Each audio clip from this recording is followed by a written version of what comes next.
who was King Tut and why was his reign so important to us today?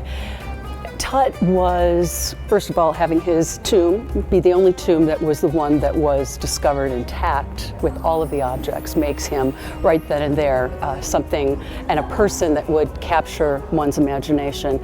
He also was a very young king when he took the throne, and he took the throne after a period of revolution in ancient Egypt. So he had a lot of, what you could say, a lot of responsibility on his shoulders when he took the throne.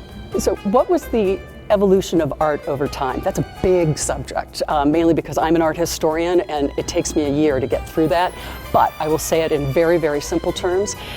In Egypt, you have to look at art as being symbolic, but it also functioned. So for example, that's why the figure did not change in over 3,000 years, because it was meant to be a vehicle for that person to access, for the rest of their lives.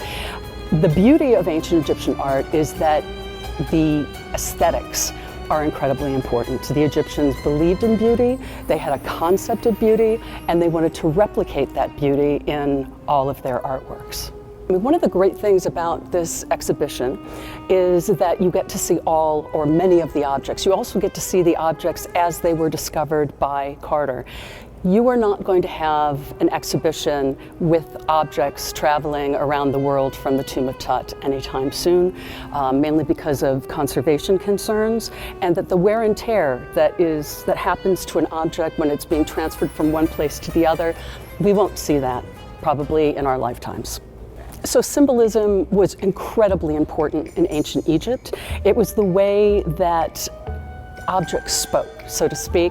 So really, when you look at an object, it's a window into culture. Now, when you look at the objects in Tut's tomb, many of them were there to perform ritual purposes, had funerary texts that helped the pharaoh guide him through his life in the afterlife and to become part of this cycle of the sun.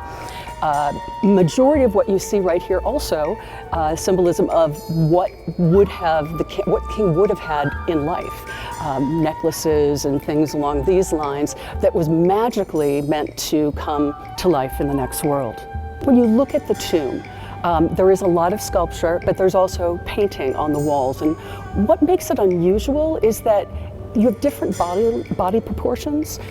You have more traditional, the more traditional body, which is, the perfect vehicle that person or that deity would, inhabit for eternity.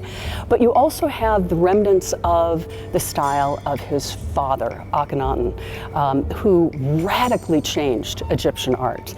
So that is something that you can see through the exhibition. The other thing that I like, when you look at the painting, on the burial chamber walls, all different types of proportions. It seems actually that it was done while all the objects were in there, that the artists had to work in really, really small amounts of space. When you come into the exhibit, that's the first thing that you see, is that just the glint of gold everywhere. The same thing that Carter said when he opened up the hole into the tomb and saw the glint of gold everywhere. Gold was considered in ancient Egypt to be the flesh of the gods. So it was very, very important that the pharaoh be buried with golden objects all around him. Also, gold was the sun, and the king was the son of the sun god. So you also have that symbolism going on as well. Some of the objects that are really quite extraordinary in this exhibition, we have the golden chariot of Tut. This is one of 6 chariots that were found in Tut's tomb, and you have to think of it like the pharaonic Maserati. Only the pharaoh could travel in something this ornate and gilded like gold. It was meant to impress the people that he was in fact the pharaoh, but also that he was the son of the sun god Ra, because you have that falcon, which is the embodiment of the king, and wearing that sun disk on his head. So just showing that he is the living Horus, or he is the son of the sun god. So basically that's the symbolism. The golden mask of Tut is 22 and 1/2 pounds of gold, and it's solid gold.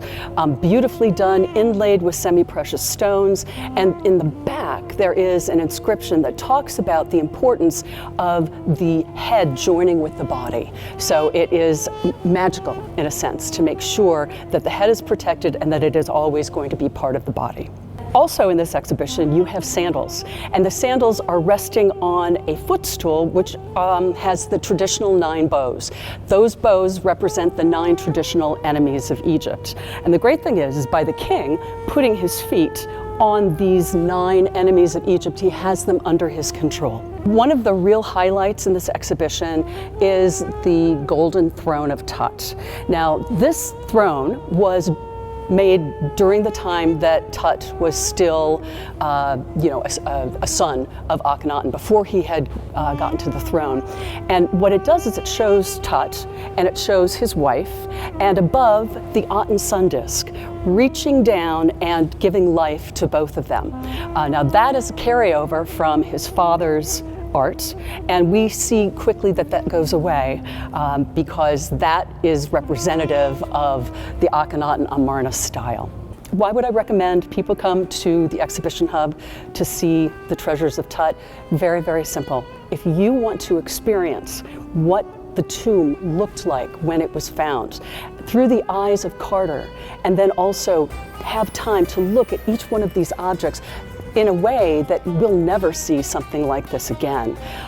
And also that they are in fact replicas, but to the untrained eye, you would have no idea that there is a difference between them and the originals.